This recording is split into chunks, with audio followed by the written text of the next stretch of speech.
Wow, thank you, Bruce. How about a round of applause for all the inductees today?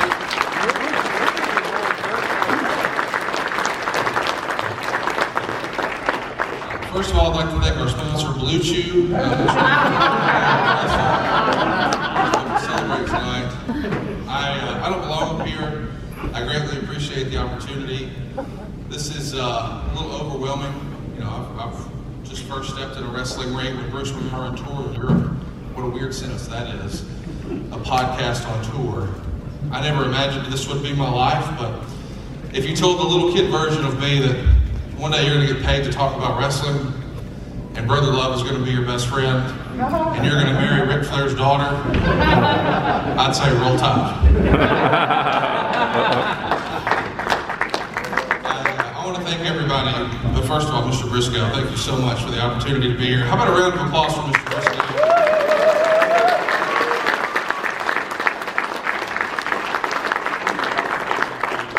He sent me a text at the end of the year, and he said, "Hey, I want to call you after I announced that Alabama's not the national championship." Is that okay? And I go, "Well, they're about to announce in a few minutes." He goes, "We both know they're not going, so I'll call you after they make that announcement." He didn't even wait until that happened. He called right as soon as the show starts. He goes, "Oh, I realize it's like wrestling. They're going to finish at the last minute. So, hey, we got this little get-together going. I'm thinking he wants me to talk and promote the event, which now this is my first time here. It won't be my last time here. How about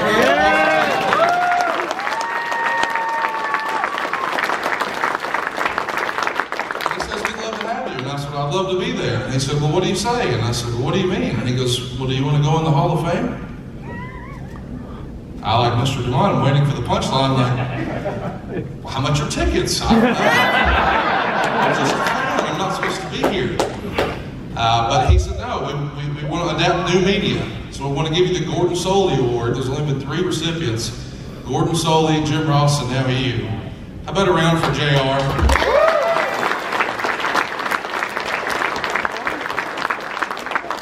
I can't believe this is a real sentence that those folks are before me, and I'm lucky enough to be here. But I'm going to spread the word about this event and how special this hall is. But what I hear a lot from folks who listen to my podcast is they tell us their real life story of what's going on in their life and how they have marriage troubles, problems with their kids, or illness, and how our podcast gets them through the hard times.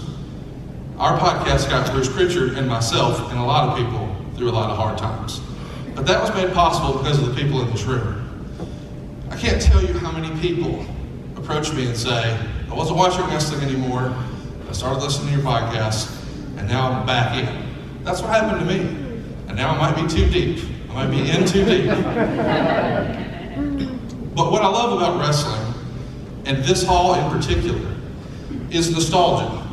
You know, there's that old cliche, you'll never remember what people said or what they did, but you'll remember the way they made you feel. You guys have made me feel really great this weekend. Thank you so much for the opportunity.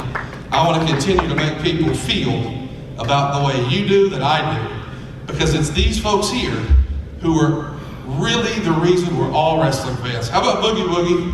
Woo! How about Thunderbolt Powers? How about Pokemon?